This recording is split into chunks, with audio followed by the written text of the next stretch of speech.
खास मेहमान है हमारे साथ रामपाल सिंह जी, मध्य प्रदेश सरकार में लंबे समय मंत्री रहे हैं, वर्तमान में विधायक हैं। रामपाल सिंह जी, कार्यक्रम का नाम आप देख रहे हैं मध्य प्रदेश के बढ़ते कदम। रायसेन के बढ़ते कदम की अगर हम बात करें, सिलवानी के बढ़ते कदम की बात करें, तो क्या खास आपको लगता है कि पिछले जो बीजेपी की सरकार है उसमें से इलाके के लिए हुआ है? सबसे पहले रायसेन जिले में आपकी टीम जो न्यूज़ 24 का जो आयोजन है, बढ़ते कदम, मध्य प्रदेश के बढ़ते कदम का आयोजन आपने रायसेन में किया है, आपकी चैनल और आपकी टीम को पूरी बधाई और शुभकामनाएं कि रायसेन को आप पूरे प्रदेश में हमको दिखा रहे हैं। मध्य प्रदेश के बढ़ते कदम,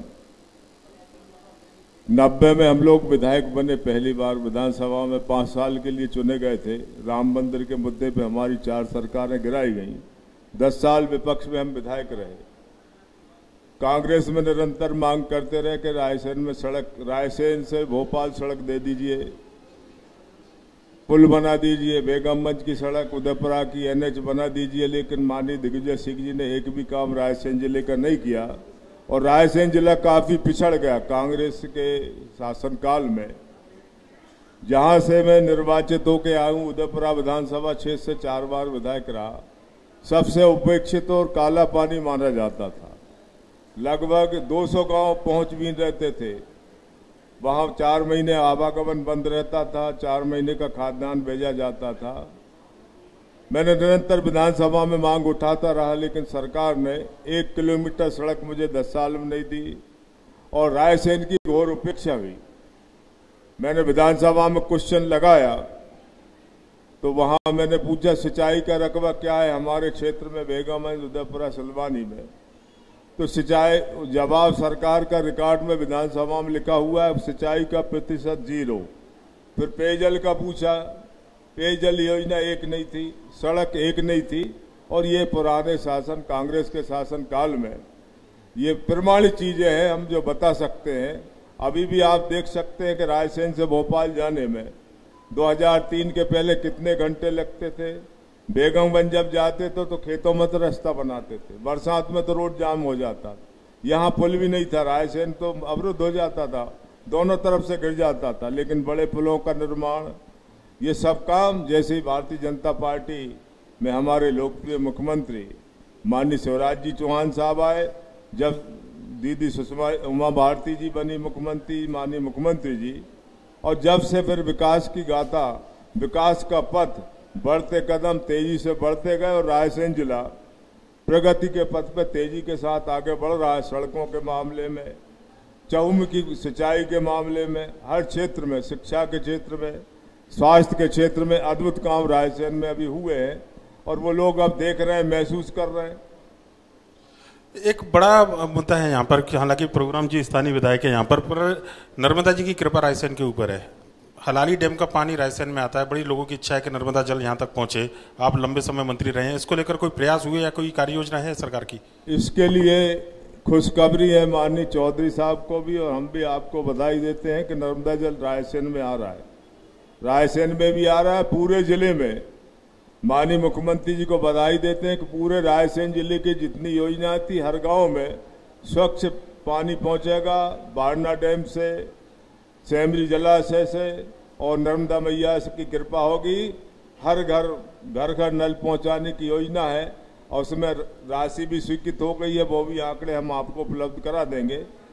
प्रशासन की स्वीकृति भी हो गई है और टेंडर जल्दी होंगे और शीघ्र ही रायसेन जिले में नर्मदा मैया की कृपा होगी और घर घर बारना, सेमरी जलाशय, यहाँ से भी पानी जो गांव दूर पड़ जाते हैं वहाँ पहुँचेगा। बेगमगंज, सिलवानी, उदयपुरा, भोजपुर में भी योजना बन गई। चारों विधानसभा क्षेत्र में, 4 विधानसभा क्षेत्र हैं, चारों विधानसभा क्षेत्र के हमें सभी भाई बहनों को मैं बताना चाहूंगा कि पूरे जिले की योजना स्वीकृत हो गई है और एक बहुत बड़ी उपलब्धि रायसेन को जल्दी नर्मदा जी का जल जो है घर घर में मिलेगा, ये कम से कम लोग भरोसा रखें। कार्य योजना बन गई, आप मंच से बोल रहे हैं। निश्चित रूप से आंकड़े पूरे दे देंगे। यहाँ के माननीय चौधरी जी, हम बैठे थे, माननीय मुख्यमंत्री जी के पास प्रस्ताव हुए, उन्होंने स्वीकृति दे दी है और ये बहुत बड़ी खुशखबरी जिले के लिए उपलब्धि है। निश्चित तौर पर बड़ी खुशखबरी है। 20 साल से बीजेपी की सरकार है, अगर 1.25 साल का कार्यकाल कमलनाथ जी की सरकार का छोड़ दिया जाए, कार्यों को लेकर कितना संतुष्ट नजर आते हैं आप, और क्या लग रहा है आपको कि कुछ बड़े जो योजना जो होनी चाहिए थी मन में आपके में थी जो अभी तक नहीं हो पाई है, जिनको आगे करना हो? हमको जब सरकार आई पूरे देश में मध्य प्रदेश की हालत खराब थी। सड़कें, बिजली के मामले में कई आंदोलन किए, कई केस हमारे ऊपर बने। बीमारू राज हमको मिला और उसके बाद मध्य प्रदेश के मुखिया माननीय शिवराज जी चौहान साहब के नेतृत्व में विकास की योजना बनाई गई, सड़कों से पेयजल, चहुमुखी विकास के लिए। और उसका आज परिणाम है कि मध्य प्रदेश हर क्षेत्र में आज देश में अच्छा स्थान प्राप्त किया है। बीमारू राज का कलंक मिटाने का काम माननीय शिवराज जी के नेतृत्व में हुआ है और पूरे चहुमुखी विकास मध्य प्रदेश का माननीय मुख्यमंत्री जी के नेतृत्व में हो रहा है। नई नई योजनाएं, जब माननीय मुख्यमंत्री जी सांसद और मैं विधायक थे तो रोड नहीं थे, तो पदयात्रा की थी हमने, लगभग 300 किलोमीटर पैदल चलते हमारे क्षेत्र में। यहाँ सांची क्षेत्र का जो गांव है हमारा, वहां से लेके गेहूं राज से सुल्तानगंज, बेगमगंज और सुनवाहा, प्रतापगढ़, उदयपुरा, देवरी, रोड ही नहीं थे, लेकिन वहां रोडों का जाल हो गया। लगभग 90% गांव सड़क से जुड़ गए और सड़कों के साथ अब कुछ गांव रह गए वन व्यवधान की, वहां से अनुमति मिल जाएगी। ऐसे करीब 50 पुलों का निर्माण कर दिया, सड़कों का जाल बिछ गया पूरे रायसेन जिले में। और हम लोग पूरी प्रगति का जो हमारा लक्ष्य है, आप कह रहे हैं, हमारा लक्ष्य हमारे क्षेत्र से बड़े वरिष्ठ नेता रहे, महामहिम राष्ट्रपति जी की श्रीमती विमला शर्मा जी भी रही, लेकिन हमने देखा कि एक सड़क नहीं थी उस क्षेत्र के अंदर, विकास नहीं हुआ था। लेकिन आज हम कह सकते हैं कि विकास में पूरा जिला, क्षेत्र तो आगे चल ही रहा है लेकिन जिला भी पीछे नहीं है। चारों विधानसभा क्षेत्रों में सड़कों का भी जाल बिछा है, पेयजल योजना पूरे हो गई, सिंचाई योजना में भी 0% था। सेमरी जलाशय का जब मामला हमने विधानसभा में उठाया था, उस टाइम पर उन्होंने कहा था सिंचाई का प्रतिशत 0 है। उस समिति में हमारे साथी भी थे, नेमा थे, भगवान सिंह ठाकुर, आप भी, ठाकुर साहब ने भी कई दिन 10 साल तक आंदोलन चला सेमरी जलाशय का, लेकिन नहीं हुआ। लेकिन हम लोग जब सरकार आई तो सेमरी जलाशय भी हो गया और 10 डैम हमारे स्वीकृत हुए बेगमगंज में, और इतने करीब सिलवानी में सिंचाई हो रही है। सिंचाई का रकबा बढ़ा रहे हैं और आने वाले समय में हर खेत को पानी, हर घर को पानी देने का हमारा जो लक्ष्य है, जिस तरह मकानों का है कि सबको मकान दे रहे हैं, छत वाले गरीबों को। लाडली बहना अद्भुत योजना है, लाडली लक्ष्मी योजना अद्भुत योजना है, इनका चमत्कार है। आदि आबादी हमारी बहन है, मातृशक्ति का सम्मान कर रहे हैं। कांग्रेस नारी सम्मान लेकर आ रही है, लाडली बहना बोले 1500 रुपए देंगे, आप 1000 रुपए दे रहे हैं। हालांकि शिवराज जी कह रहे हैं कि 3000 तक लेकर जाएंगे उसको, पर 500 रुपए सिलेंडर, 1500 रुपए खाते में डालेंगे। अब कांग्रेस का तो कुछ भी कहते हैं, उन्हें सब माफ है। पहले 2,10,00,000 चौधरी साहब ने बताया होगा, 10 दिन में माफ नहीं किए।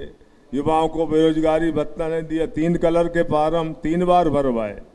लोग डिफाल्टर हो गए किसान, तो उनसे विश्वास उड़ गया। जहां तक बात है माननीय मुख्यमंत्री जी का, तो अगर वो करना चाहते हैं तो वो कहें कि हम मकान दे रहे हैं, उज्ज्वला योजना देने वाले कौन है? देश के अंदर मध्य प्रदेश राज्य था जहां बेटियों के विवाह की योजना बनाने का सौभाग्य मिला था। मैं सामाजिक न्याय मंत्री था जब माननीय मुख्यमंत्री जी सांसद थे। 53 जोड़ों की शादी की थी उदयपुरा में, साहेबगंज में की, और जब मुख्यमंत्री बने तो बेटियों के विवाह की योजना देश के अंदर सबसे पहले बनी, वो मध्य प्रदेश में बनाई। लाडली लक्ष्मी योजना यहाँ का स्वरूप बना। ऐसी कई योजनाएं बन रही हैं, उनका लाभ पूरे प्रदेश और देश में भी सराहना हो रही है। ऐसी लाडली बहना का भी चमत्कार है। हमारे विपक्षी मित्र हैं, मन को बहलाने के लिए, अस्तित्व बताने के लिए कुछ ना कुछ कहेंगे, लेकिन जनता विश्वास खो चुकी है, क्योंकि माननीय मुख्यमंत्री जी योजना बनाए लाडली लक्ष्मी, देख लाडली लक्ष्मी दो, 25-25 लाख एक बेटी को। पर वो वचन की जगह गारंटी दे रहे हैं। प्रभुराम जी से पूछ रहा था कि 5 गारंटी दे रही है कांग्रेस इस बार। 5 गारंटी भ्रष्टाचार की, अत्याचार की जो गारंटी है, अविश्वास की, जनता से धोखा करने की, वो गारंटी कांग्रेस की है और जनता जान चुकी है। और इस तरह जनता के अब इनके बहकाने में आने वाली नहीं है। इनने बहुत धोखा जनता के साथ किया, वादा खिलाफी की, जनता के साथ गुनाह किया, किसानों के साथ बहुत बड़ा धोखा किया। फार्म भरवा दिए, कर्ज में लद गया किसान। युवाओं को बेरोजगार भत्ता 4,000 रुपये महीने देने की बात थी, विधानसभा में मामला आया तो 4,000 रुपए तो नहीं दिए, कहने लगे मवेशी चराना सिखाएंगे, बैंड बजाना सिखाएंगे, अब इनका बैंड युवा बजाएंगे। ये समय आ गया चुनाव में। रामपाल जी, एक पॉलिटिकल सवाल है मेरा, राजनीतिक। रामपाल जी सांसद रहे, विधायक रहे, मंत्री रहे, और एक तरीके से माना जाता है कि परमानेंट मंत्री है सरकार में जब बीजेपी की सरकार आएगी। अब समीकरण जो बने 2018 के बाद में सरकार बदली, प्रभुराम जी आ गए, रामपाल जी मंत्री नहीं है। अब मन में पीड़ा होती है कि प्रभुराम जी आए तो उसके बाद से जो मंत्री का दावा था वो चला गया। हम लोग राजनीति में, हमारे साथियों ने बताया होगा, कोई मंत्री के लिए राजनीति नहीं की। हम लोगों ने तो राष्ट्र सेवा, विश्वगुरु भारत बने और देश आगे बढ़े दुनिया में, सबसे पहले हमारा देश है, राष्ट्र है, और उसके विकास के लिए हम लोग सोचते हैं।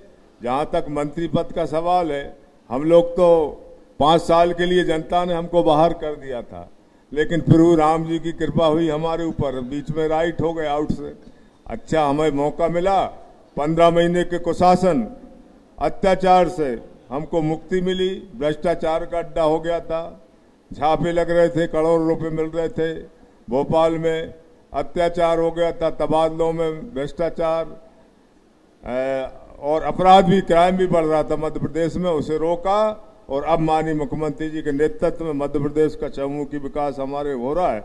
जहां तक हमारे खुद का सवाल है, तो हमारी जब सरकार है तो सरकार में हर कार्यकर्ता हमारा मंत्री होता, हमारे जिलाध्यक्ष भी बैठे हो, पार्टी के मंडल हैं, बूथ में भी हमारे सम्मेलन हो गए।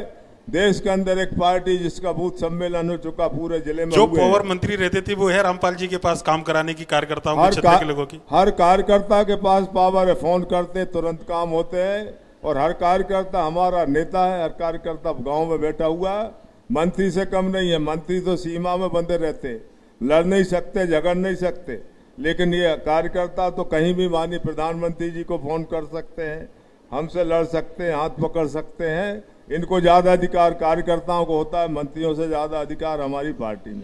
एक आखिरी सवाल लूंगा, आपने बोला कि 2018 में 5 साल के लिए घर बैठा दिया था जनता ने, प्रभुराम जी की कृपा हुई, सरकार में वापस आए। 2023 में अगर सरकार बनती है तो रायसेन में से मंत्री कौन होगा, रामपाल सिंह जी या प्रभुराम चौधरी? रायसेन का हर कार्यकर्ता मंत्री होगा, रायसेन का संगठन भी मंत्री होगा, मुख्यमंत्री होगा। बहुत बहुत धन्यवाद रामपाल सिंह जी, इतना समय दिया।